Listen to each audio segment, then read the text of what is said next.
Rev up your engines!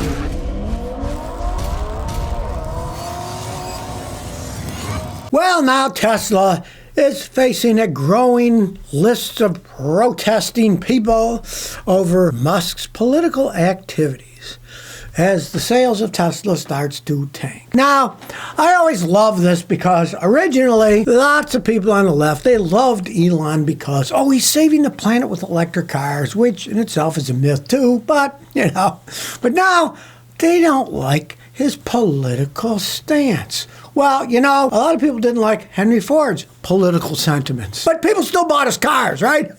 But now the world has changed. And of course, some of these protests are so stupid, it makes me laugh my rear end off. Person's got a sign that says, honk for democracy. Okay, do these people realize we do not live in a democracy? We live in a republic. If you know anything about politics, theoretically some of the Greeks, way back when, had a democracy. We live in a republic. We vote people, put them in. It is a republic. Do a little political science research, you'll find out. We actually live in a republic, not a democracy. People are living on fantasy, on top of fantasy. Well, they used to be, maybe they're mad because they thought, oh, Elon, the electric cars are going to save the planet, and so they jumped on the hippy-dippy bandwagon, and then the wheels fell off the bandwagon. Elon Musk turned right wing, and they don't like it. Oh, it broke their bubble of belief. Well, I always laugh about beliefs because that's exactly what they are. Things that people believe that usually aren't true whatsoever.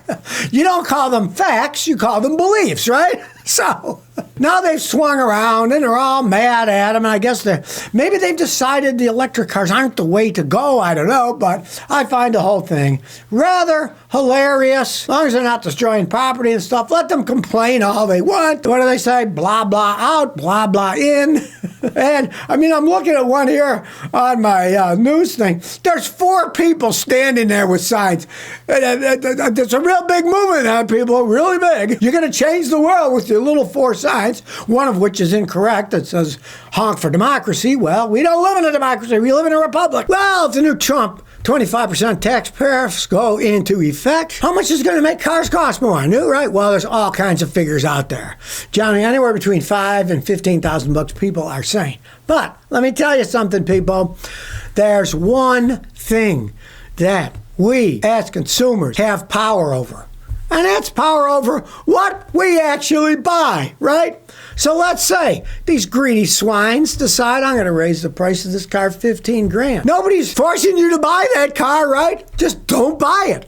If these car manufacturers do raise the prices, here's what old Scotty says. We all hold out. You got a car that's still running? Hold out. Wait months. Because if these car lots have cars they can't sell, they got to discount them. They have no choice. They just have to. And if there's a coming recession and it shows up, they're going to really have to drop prices because people won't have the money to buy the cars. That's how it goes down. Understand one thing. A lot of people don't know about the car business. Most car dealerships, 99% of the United States, are independently owned. They're not Ford, Chevy, GM, Chrysler, Toyota, Honda, whatever. They're independently owned. They don't even own the cars on the lot. They have a bank loan, and they're paying every month on every car on the lot that they have that they don't sell. So if you go 4 months and we all don't buy new cars, guess what? They got all those cars sitting there. They had to pay 4 months. They didn't want to pay. They're going to start discounting the cars. So if prices do start to go up with this tariff, if it's actually instituted, use our power. Don't buy one. Just don't buy one. And guess what? They'll drop their prices. Large whining corporations control everything. What can I do? Where? Yeah, you can do a lot. Don't buy their crap, and guess what? They'll come hollering, screaming, lower their, come back. We'll give you a deal. Just like when subscription goes up, and I called the company, said, I'm canceling my subscription. Said, that's too much money. You know what? You can usually get it to what you were paying, or even less for a while, by arguing because they don't want to lose money. Well, if you're worried about buying a new car when a tariff comes in, here's ones that you would think the most of in the United States, because the biggest impact will be on automakers like Volvo, Mazda, and Volkswagen, which import the majority of their cars from outside the U.S. Now, they do make a few here, but most of it comes from outside the United States. And here's something you may not realize. 45% of the vehicles sold in the United States are imported from outside the United States. And if you didn't realize it, the largest percentage of those come from Mexico and Canada. Now, if just for curiosity, you want to buy a 100% American-made car, really the only 100% ones are Rivian and Tesla. And I wouldn't advise buying either. Electric battery cars, I don't think they're going to be the future. The money you pay, how the hassles they have, the insurance costs more, tires cost more, batteries cost infinitely more if you get in an accident or they wear out. See, now a lot of people say, the batteries can last a long time. And yes, sometimes they can. Sometimes they'll last 8, 10 years and go hundreds of thousands of miles, right? Sometimes. But all it takes is one fender bender, you hit a curb, you dent the battery, that's the end of the battery because it's unsafe, it's bent now. Then, in the case of a Tesla, there goes $15,000. People don't think about that, right? So, even though they're all made in the United States, I'm not a fan of people buying those things. Well, those giant Volkswagen cuts, they said they're going to make worldwide, they're now hitting Tennessee. Volkswagen is now cutting one of 3 shifts. It's an assembly plant in Chattanooga, Tennessee. Now, Volkswagen's doing it overall. They're laying a whole bunch of people off, including in Germany. The interesting things about thing in Chattanooga is that was supposed to be Volkswagen's big incursion into the electric vehicle business in the United States. That's where they build their electric vehicles. But unfortunately for Volkswagen, their electric vehicles have been massive failures. People don't like them. They're not buying them. As a perfect example, they look like, hey, they might have something going. They got that ID.Buzz, the electric version of the old Volkswagen microbus that the hippies rode around in and all that stuff, right? They thought, oh, we got a great hit. They can't give those things away in the United States. Their range is too low. They cost too much money for what you get. And if you've ever been in one of those things, they really get blown around a lot by the wind because they're such a boxy shape. They're not that aerodynamic, right? So the driving experience isn't the greatest, right? So now, I guess they're starting to lay people off. Chattanooga, Tennessee here. Obviously, it has to do with not selling the electric vehicles, so they're going from 3 shifts down to 2. And of course, if anybody knows how the automotive industry works, then whatever they're making, they're going to put the onus upon 2 shifts instead of 3.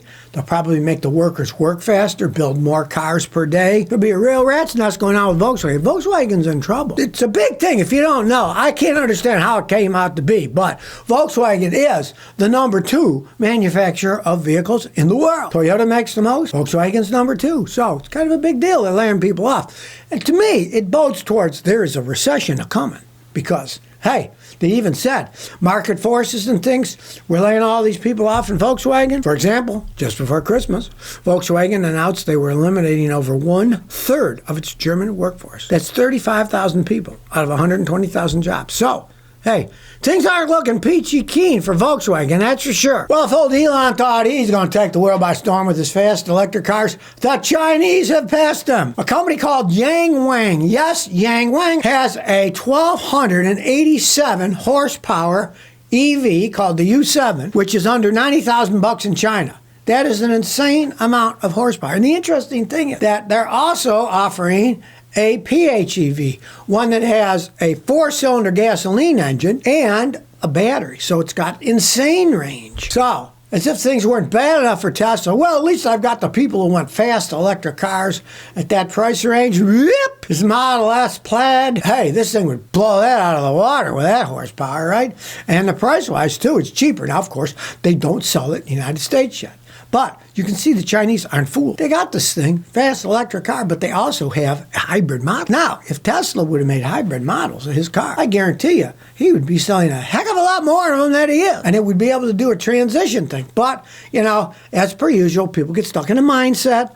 I'm only going to make fully battery electric cars. And if you get stuck going down a trail and you have billions invested, it's kind of hard to turn around, right? How would the guy make hybrid cars? He has no experience in making gasoline cars. What are they going to do? You know, just turn a switch? No, it doesn't work. Chinese are smart. They're playing it both ways. And even though this is a supercar that most people aren't going to buy, it'll show you they can certainly scale that stuff down and make cheaper versions of cheaper hybrids, cheaper electric cars. Be ready to do whatever they need to do instead of being stuck on a blinders on a one-way trip. Electric battery cars, electric battery cars. That's all we're going to make.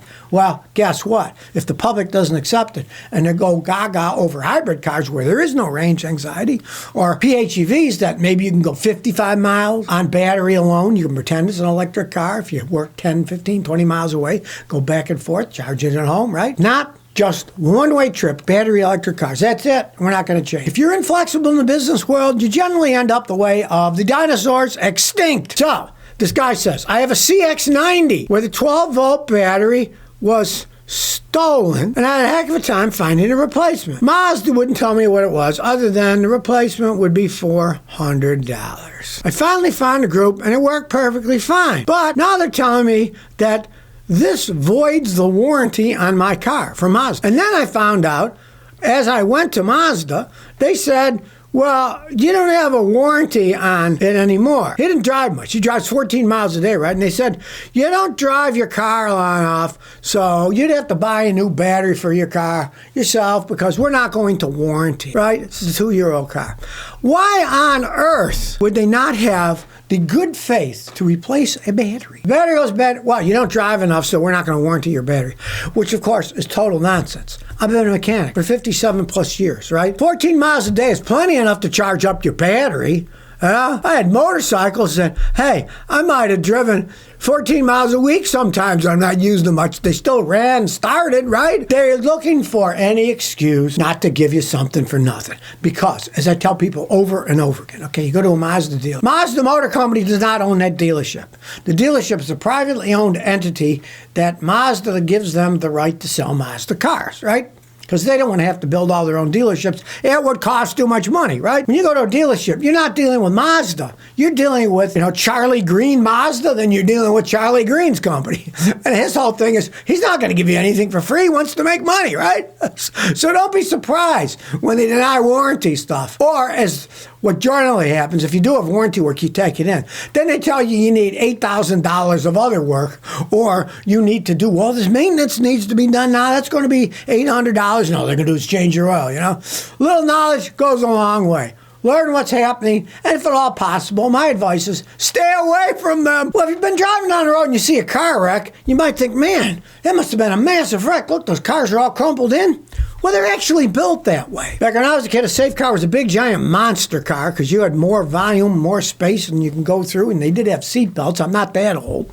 They still had seat belts when I was a kid, right? That leads to a big problem that a lot of people don't think about, and that is first responder. Because as even smaller wrecks crunch the cars in, because they're made to crunch, you're inside one of those cars, they have to extricate you. So, in Nebraska, they have a program that's teaching the first responders how to deal with this. And of course, one of the gigantic new things that they really need to be trained on is electric cars. Because that high voltage will disconnect the high voltage battery so you don't get electrocuted. Hey, it's safety for the person inside, but also for the firemen so they don't get electrocuted. It's a dangerous thing, all that electricity. If people don't understand a normal gasoline car is a 12-volt battery, but the voltage that hybrids and electric vehicles have is so high, people can easily become electrocuted. So they need this training. And as far as I can see, they need a lot more training that's been going on. Because, of course, first they make something and then they figure out what to do with it after they make it. Hey, more power to training these people. If the government wants to spend their money on good things, spend it on more training of responders to make them safe, to make us safe, Because even if you don't own an electric or a hybrid car, realize you get in a wreck, that car's going to really crumple. They're made. Instead of the energy getting you and smashing you around inside the car, the energy is absorbed by your car crushing in. All that power is used to crush the steel and the aluminum, and all that energy is dissipated. Just realize, if you're driving a car down the road, it's a certain amount of kinetic energy of motion. And when that car gets in an accident, that energy of motion stops because it stops moving. Well, it has to go somewhere. And it either goes by smashing you against the windshield or the side, or by crushing the car and absorbing that energy. So next time you drive by, see one of those crushed up wrecks, it's probably not as bad as you thought, because the cars are now made to crumble. And of course, for the car manufacturers, it's an added benefit. Smaller wrecks total cars, and they get to sell you another one. So if you never want to miss another one of my new car repair videos, remember to ring that bell.